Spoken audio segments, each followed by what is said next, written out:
Sa kanayunan noong 1920 sa Virginia, ang batang Desmond Doss ay muntik nang mapatay ang kanyang nakatatandang kapatid na si Hal habang sila ay nag-aaway.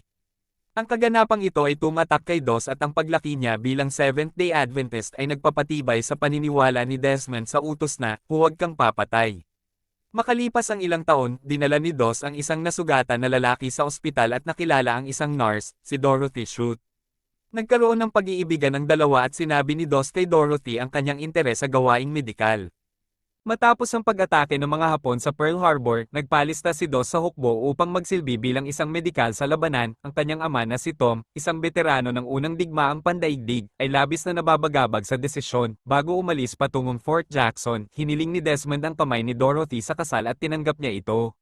Si Doss ay inilagay sa ilalim ng utos ni Sergeant Howell. Mahusay siya sa pisikal, ngunit naging outcast sa mga kapwa niya sundalo dahil sa pagtanggi na humawak ng rifle at tren tuwing Sabado. Sinubukan ni Howell at Captain Glover na paalisin si Doss para sa mga kadahilanang psychiatric ngunit na overall, dahil ang mga relihiyosong paniniwala ni Doss ay hindi bumubuo ng sakit sa pag-iisip. Pagkatapos ay pinahirapan nila si Doss sa pamamagitan ng pagpapahirap sa kanya, na naglalayong paalisin si Doss ng kusa. Isang gabi binugbog siya ng kanyang mga kapwa sundalo. Nakita niya ang mga ito ngunit tumanggi siyang tukuyin ang mga ito at nagpatuloy sa pagsasanay. Nakumpleto ng unit ni Doss ang pangunahing pagsasanay at sila maaaring magbakasyon, kung saan nilayon ni Doss na pakasalan si Dorothy, ngunit ang kanyang pagtanggi na humawak ng baril ay humantong sa pag-aresto para sa pagsuway. Si Kapitan Glover at Dorothy ay bumisita kay Doss sa kulungan at subukang kumbansihin siya na humawak ng baril upang siya ay mapalaya, ngunit tumanggi si Doss na ikompromiso ang kanyang mga paniniwala. Sa kanyang paglilitis, hindi nagkasala si Doss, ngunit bago siya nasentensyahan, ang kanyang ama ay pumasok sa tribunal na may sulat mula sa isang dating commanding officer, ngayon ay isang mataas na opisyal, na nagsasaad na ang pasipismo ng kanyang anak ay protektado ng isang batas ng Kongreso.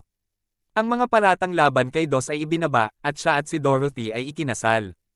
Ang unit ni Doss ay nakatalaga sa 77th Infantry Division at nakadeploy sa Pacific Theater. Sa panahon ng labanan sa Okinawa, ang unit ni Doss ay ipinaalam na sila ay magpapawalang bisa sa 96th Infantry Division, na inatasan sa pag-akyat at pag-secure sa Maeda Escarpment, Hacksaw Ridge. Ang magkabilang panig ay dumaranas ng matinding pagkatalo sa unang laban. Iniligtas ni Doss ang kanyang squadmate na si Smithy, na nakuha ang kanyang paggalang. Habang nagkakampo ang mga Amerikano para sa gabi, ibinunyag ni Doss kay Smithy na ang kanyang pag-ayaw na humawak ng baril ay nagmumula sa halos pagbaril sa kanyang lasing na ama, na nagbanta sa kanyang ina ng baril. Humingi ng paumanhin si Smithy sa pagdududa sa kanyang tapang, at nagkasundo ang dalawa.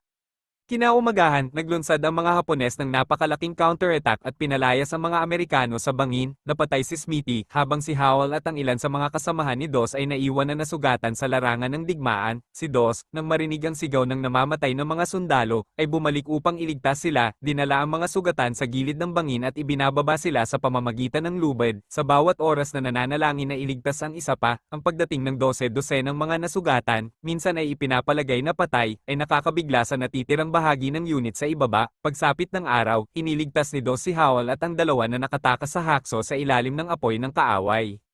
Sinabi ni Captain Glover kay Doss na ang mga lalaki ay naging inspirasyon ng kanyang pagiging hindi makasarili, at na hindi nila ilulunsad ang susunod na pag-atake nang wala siya. Sa pamamagitan ng reinforcements, binabaligtad nila ang tide ng labanan. Matapos ang isang ambush na itinakda ng mga sundalong Hapones na nagkukunwaring sumuko, nagawang iligtas ni Doss si Glover at ang iba pa sa pamamagitan ng pagpapalihis ng mga granada ng kaaway. Sa kalaunan ay nasugatan si Doss ng isang pagsabog ng granada, ngunit sila ay nanalo na sa labanan. Bumaba si Doss sa bangin, hawak ang Bibliyang ibinigay sa kanya ni Dorothy.